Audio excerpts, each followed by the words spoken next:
Hey guys, what is going on? Welcome to another tutorial video, and in this video what I'll be teaching you is how you can earn cars, or rather car blueprints, a bit faster in Asphalt 9 Legends. So let's get right into it, but before I do, I just want to quickly apologize to you guys. As you can probably hear, I have come down with a bit of a cold, and because of that I do have a bit of a more nasally voice at the moment. However, bear with me and it should be gone quite quickly. However, for the time being you'll have to suffer this type of voice from me. However, that shouldn't detract much from the actual tutorial. But yeah, the way that you can earn cars a bit faster, of course, the standard or traditional way is to actually play races and to actually earn blueprints that way.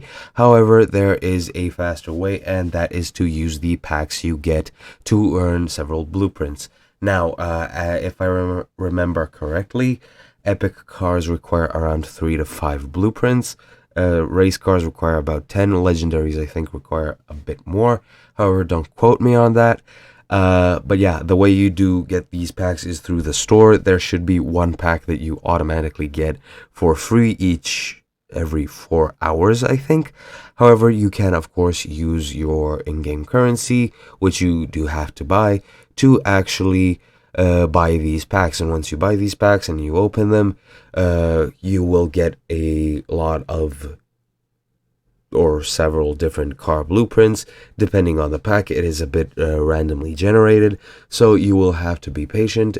However, in time you will get the blueprints that you need, and that is pretty much it. Now, I'm sorry that I couldn't demonstrate this to you guys.